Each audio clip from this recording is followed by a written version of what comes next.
नमस्कार, आप देख रहे हैं संगम एक्सप्रेस न्यूज। आपके साथ मैं हूं हिना मेहता। चलिए आगे बढ़ते हैं, रुख करते हैं बड़ी खबरों की ओर। उत्तर प्रदेश के मुख्यमंत्री योगी आदित्यनाथ ने गैस सिलेंडर रिफिल सब्सिडी वितरण कार्यक्रम में कहा कि अगर कोई भी व्यक्ति त्योहारों के दौरान उत्साह और उमंग के माहौल में अशांति फैलाने की कोशिश करेगा तो उसे बख्शा नहीं जाएगा और सीधे जेल भेजा जाएगा। उन्होंने कहा कि प्रदेश में पिछले 8 वर्षों के दौरान सभी समुदाय के त्योहार शांतिपूर्ण और सौहार्दपूर्ण तरीके से मनाए गए हैं, जो बेहतर कानून व्यवस्था का परिणाम है। मुख्यमंत्री ने लोगों से अपील की कि वे त्योहारों को आपसी भाईचारे और शांति के साथ मनाएं। योगी आदित्यनाथ ने स्पष्ट किया कि अब उत्तर प्रदेश में दंगाइयों के आगे झुकने वाली सरकार नहीं है। ये वो सरकार है जो जिस भाषा में कोई समझता है उसे उसी भाषा में समझाना जानती है। उत्साह और उमंग के त्योहार में किसी ने रंग में भंग डालने का काम किया, किसी ने व्यवधान डालने का काम किया तो जेल की सलाखें उसका इंतजार कर रही होंगी। अब वह भाव नहीं, अब ये वो सरकार नहीं है जो दंगाइयों के सामने घुटना टेकती हो। ये सरकार तो जो जिस भाषा में समझेगा उस भाषा में समझाना भी जानती है। उत्साह और उमंग के त्योहार में किसी ने रंग में भंग डालने का काम किया, किसी ने व्यवधान डालने का काम किया तो जेल की सलाखें उसका इंतजार कर रही होंगी। और कोई भी होगा उसको अंदर ठूंसने में बहुत देर नहीं लगेगी। और इसीलिए बहनों वर्यों, पर्व और त्योहार शांतिपूर्ण तरीके से, उत्साहपूर्ण तरीके से, सौहार्दपूर्ण तरीके से एक दूसरे को बधाई देते हुए हमें मनाने चाहिए। और मुझे प्रसन्नता है कि गत 8-8.5 वर्ष के अंदर जो भी पर्व और त्योहार उत्तर प्रदेश में आयोजित हुए, सारे के सारे समुदाय के, होली हो, दीपावली हो, विजयादशमी हो, जन्माष्टमी हो, रामनवमी हो, रक्षाबंधन हो, ईद हो, क्रिसमस हो, गुरु पर्व हो, सारे पर्व और त्योहार शांतिपूर्ण तरीके से, उत्साहपूर्ण तरीके से, उमंगपूर्ण तरीके से आयोजित होते हैं। और एक व्यक्ति अपने अपने पर्व त्योहारों को मनाए, अपनी आस्था का सम्मान करे। ये पर्व और त्योहार सड़कों पर प्रदर्शन की वस्तु नहीं है। ये सामूहिक रूप से अपनी अभिव्यक्ति को समाज के सामने प्रस्तुत करने का एक माध्यम होता है। लोग एक दूसरे से गले मिलें, सामूहिक रूप से विकास की प्रक्रिया का हिस्सा बने, अपने परिवार की खुशी को अपने समाज के साथ, समाज की खुशी के साथ प्रदेश के साथ, प्रदेश की खुशी को देश के साथ आपस में शेयर करते हुए हम आगे बढ़े। यही पर्व और त्योहार के पीछे का उद्देश्य होता है। अब वह भाव नहीं, अब ये वो सरकार नहीं है जो दंगाइयों के सामने घुटना टेकती हो। ये सरकार तो जो जिस भाषा में समझेगा उस भाषा में समझाना भी जानती है और अच्छी तरीके से जानती है। और इसीलिए आज मैं प्रदेशवासियों से कहूंगा, दीपावली आ रही है। दीपावली के अवसर पर लोग, हर परिवार, भारतीय परिवार कुछ न कुछ खरीदता है। एक इस अवसर पर जो भी खरीदे वह स्वदेशी खरीदे। स्वदेशी, हमारा कारीगर, हमारा हस्तशिल्पी, हमारा स्थानीय उद्यम जो कुछ भी बनाया होगा उसको खरीद करके अपने घर में लेके जाइए। हमारे घर में दिया जलेगा दीपावली का तो हमारे ही कुम्हार के द्वारा बनाया गया दिया होना चाहिए। हमारे घर में दीपावली के अवसर पर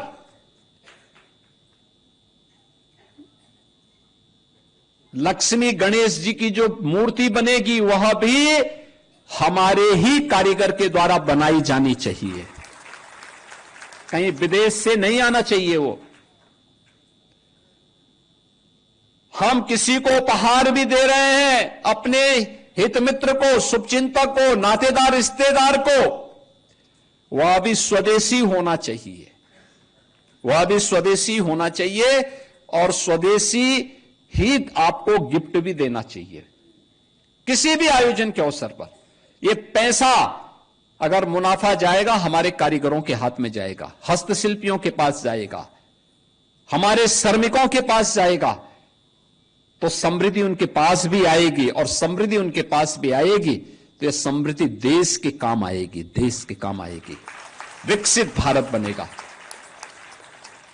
विकसित भारत के लिए हम सबको सामूहिक रूप से प्रयास करना होगा। और दूसरा, पर्व और त्योहार में एक चीज का हमें और ध्यान देना होगा, और वह ये कि अगर हमने अपने परिवार की आवश्यकताओं की पूर्ति कर ली है तो थोड़ा सा उसमें से बचा करके किसी एक गरीब को जरूर कुछ सहायता करने के लिए तैयार होना चाहिए। आपकी बगल में याद करिए ना, याद करिए, अंत्योदय के प्रणेता पंडित दीनदयाल उपाध्याय जी अपने जीवनी में एक बात लिखते हैं।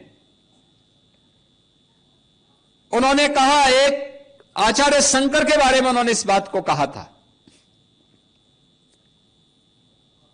कि वे भिक्षाटन करते हुए देश के अंदर जब सनातन धर्म की मूल्यों और आदर्शों की स्थापना करने के लिए निकले थे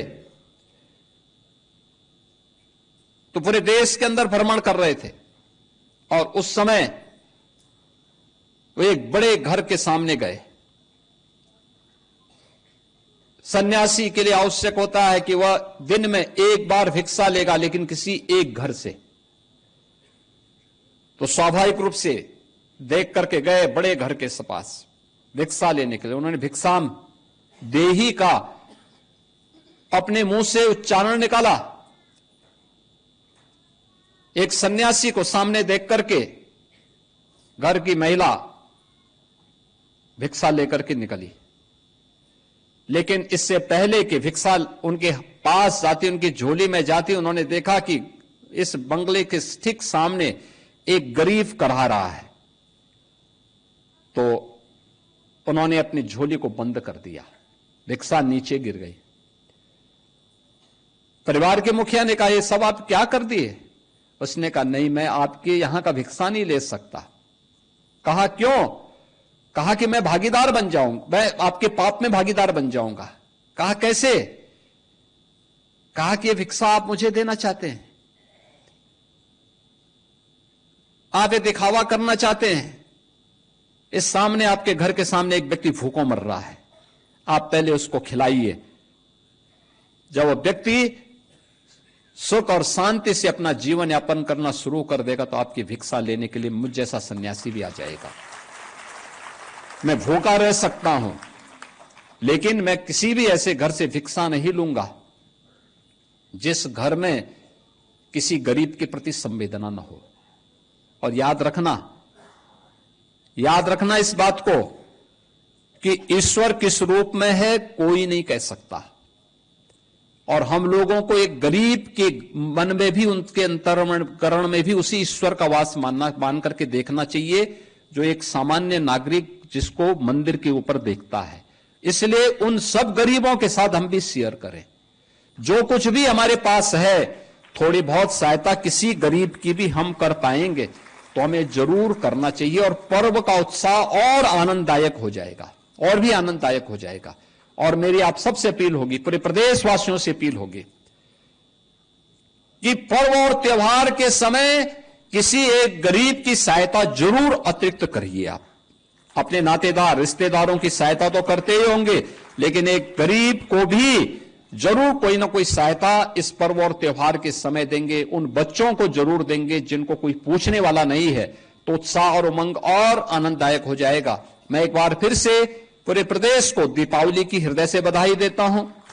आज जिन लाभार्थियों को ये वितरित हो रहा है, वे अब जाकर के उनके खाते में वे सीधे जाएं, अपना सिलेंडर वहां पे लेने की व्यवस्था शुरू कर लें, या अगले 2 महीने तक ये सुविधा आपको प्राप्त होती रहेगी। कभी भी जाकर के लेकर के अपना सिलेंडर ले सकते हैं वहां से, ये आप कर सकते हैं। आपके इस आज के इस अवसर पर मैं एक बार फिर से 1,86,00,000 उन सभी उज्ज्वला योजना के लाभार्थियों को